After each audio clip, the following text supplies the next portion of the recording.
Halo semuanya, perkenalkan nama saya Nabila Rameswari. Saya adalah mahasiswi dari jurusan pariwisata dan pada kali ini saya akan membuat tugas podcast dengan tema dampak COVID-19 terhadap pariwisata. Di sini saya akan menyampaikan 3 bidang yang paling besar di dalam sektor pariwisata yang terkena dampak cukup besar karena adanya COVID-19 ini. Yang pertama, dari bidang perhotelan. Ketua Perhimpunan Hotel dan Restoran Indonesia atau bisa disingkat PHRI Kabupaten Badung mengatakan bahwa perekonomian di Bali saat ini merupakan kondisi terburuk sepanjang sejarah karena tingkat hunian hotelnya mencapai 0%. Lebih parahnya dibandingkan bom Bali dan tragedi erupsi Gunung Agung beberapa tahun silam.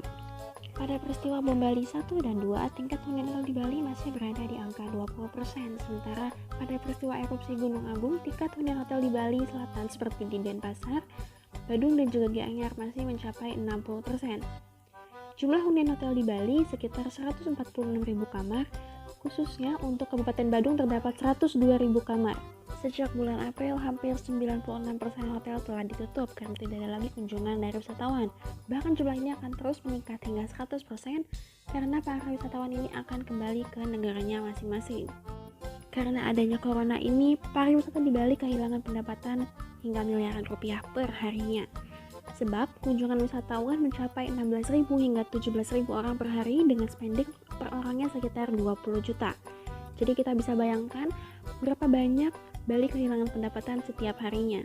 Pekerja migran di Indonesia akan segera datang dan mungkin akan menambah jumlah positif corona. Tetapi dengan adanya pemulangan PMI ini dari negara Italia, Amerika, Jepang, Australia, dan beberapa negara di Eropa akan semakin memperbanyak imported case COVID-19 yang ditemukan dan bukan merupakan transmisi lokal. Positifnya, kepulangan PMI ini bisa disebut menjadi peluang bagi hotel yang masih beroperasi di Bali, karena diperkirakan 20.000 orang PMI akan pulang. Meskipun pemerintah sudah menyiapkan tempat karantina bagi para PMI, namun jika mereka diminta untuk isolasi mandiri, mungkin hotel ini bisa menyediakan tempat untuk mereka mengisolasi diri. Karena dampak COVID-19 ini, untuk proses pemulihan pariwisata di Bali mungkin membutuhkan waktu 3-4 bulan lagi untuk sampai ke tahap Bali kembali seperti semula. Karena negara pemasok wisatawan saat ini juga masih bergelut dengan pandemi COVID-19. Jika dalam waktu 3-4 bulan pandemi ini berakhir, maka diperkirakan bulan Agustus sudah bisa melakukan pemulihan secara perlahan. Oke, setelah saya sampaikan dampak dari bidang perhotelan, kini kita akan berlanjut ke industri penerbangan. Bukan hanya bidang perhotelan saja yang mengalami kerugian, tetapi dirasakan juga oleh bidang penerbangan. Industri penerbangan sendiri merasakan dampak yang sangat dahsyat karena adanya pandemi ini. Anggota Komisi 6 DPR RI memprediksi dampak ini akan sangat dahsyat sekali dirasakan oleh industri penerbangan. Bagi airlines, impact corona ini lebih dahsyat dibandingkan dengan kejadian 9/11 dan krisis global jika kedua kejadian itu digabungkan. Dari data yang diperoleh, maskapai penerbangan di dunia ini akan kehilangan pendapatan sebesar 252 miliar dolar AS hingga menjelang pertengahan tahun 2020. Saat ini, kata anggota Komisi 6 DPR RI, Bapak Dedi Yefri Sitorus, maskapai di dunia ini akan melakukan program restrukturisasi yang melibatkan pemerintah maupun tidak. Sebagai contoh dari maskapai luar negeri yaitu Singapore Airlines, beberapa minggu lalu mendapat dana segar 19 miliar dolar Singapura dan 5,3 miliar dolar Singapura penerbitan saham baru ditambah 9,7 miliar dolar Singapura dan pinjaman dari DBS sebesar 4 miliar dolar Singapura. Bantuan serupa juga diterima Qantas Airlines yang mendapat 1,1 miliar dolar Australia dari pemerintah negeri kanguru tersebut. Lalu apa kabarnya dengan Garuda Indonesia? Apakah Garuda Indonesia ini bisa survive dalam krisis ini? Anggota parlemen dari daerah pemilihan Kalimantan Utara itu mengatakan hingga saat ini belum terdengar program penyelamatan Garuda Indonesia dari krisis COVID-19 dan pemulihan saat pandemi ini berlalu. Yang kita ketahui, Garuda Indonesia ini menghentikan operasinya karena penerapan PSBB dan Garuda Indonesia ini harus membayar hutang jatuh tempo pada bulan Juni tahun 2020.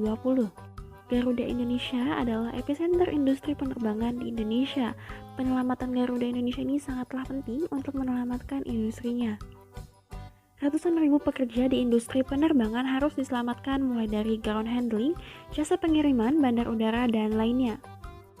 Penyelamatan Garuda Indonesia bukan hanya dengan menunda kewajiban membayar hutang jatuh tempo pada bulan Juni tahun 2020.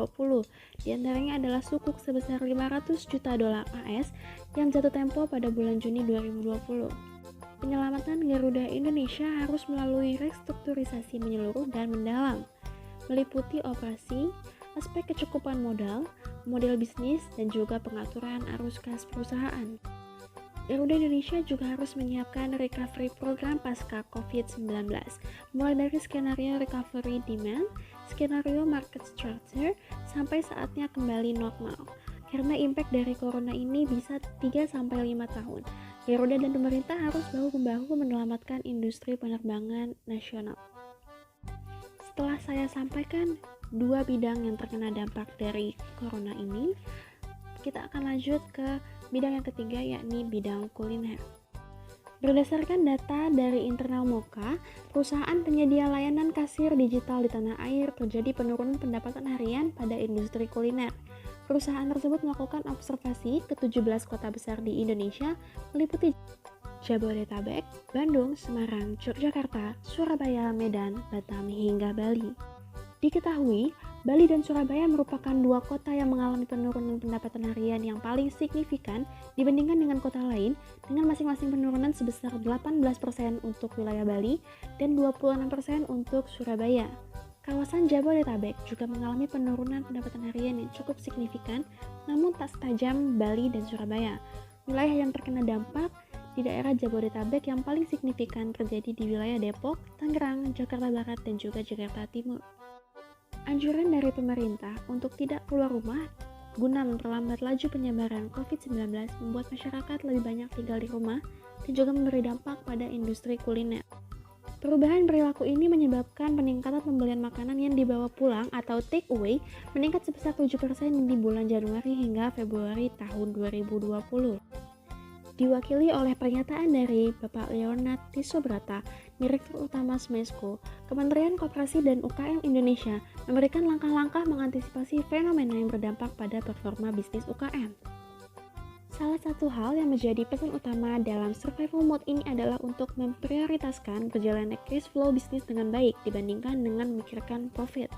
Strategi yang dapat dilakukan adalah dengan mengulas kembali bisnis, mengenali customer base dan kebutuhannya, mempermudah proses bisnis, klasifikasi produk yang mudah dijual, digitalisasi produk usaha, perdalam stok barang, dan memberi insentif kepada karyawan yang mampu memberikan performa baik dalam keadaan sulit seperti saat ini. Untuk kunjungan fisik yang masih dilakukan, budaya melakukan transaksi non-tunai dengan menggunakan debit atau digital payment di tengah keadaan seperti ini penting sekali untuk meningkatkan kepercayaan konsumen, dengan memposisikan diri sebagai bisnis yang memperhatikan konsumen dan seluruh stakeholder terkait higienitas. Dari ketiga bidang yang sudah saya paparkan tadi, kita mengetahui bahwa pariwisata ini sedang mengalami kerugian yang besar karena adanya dampak COVID-19 ini, bukan hanya di Indonesia namun di seluruh dunia. Banyak hotel, bidang kuliner, ataupun industri penerbangan yang mungkin gulung tikar karena adanya COVID-19 ini. Karena COVID-19 ini memberikan dampak yang sangat signifikan sekali pada bidang pariwisata. Banyak karyawan hotel yang telah dirumahkan karena perusahaan atau hotel tersebut tidak dapat membayar gaji para karyawan. Bagi para wisatawan yang telah membooking hotel, penerbangan, ataupun perjalanan wisata, banyak sekali melakukan refund karena mungkin beberapa negara di luar negeri juga sudah melakukan lockdown. Begitupun dengan Indonesia tidak menerima lagi adanya penerbangan karena mungkin saja yang dari luar negeri itu bisa membawa virus COVID-19 ini.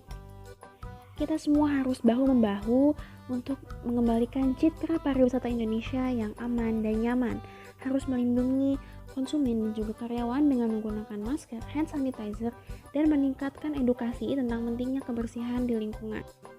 Pariwisata juga harus menyiapkan strategi untuk mengembalikan kerugian-kerugian yang terjadi karena adanya pandemi COVID-19 ini. Marilah kita sama-sama berdoa agar pandemi COVID-19 ini segera berakhir dan kehidupan di semua sektor dapat berjalan seperti biasa. Baiklah, sampai di sini podcast yang dapat saya berikan. Mohon maaf jika ada kesalahan, kekurangan, ataupun informasi yang tidak lengkap. Terima kasih atas waktunya untuk mendengarkan dan sampai jumpa.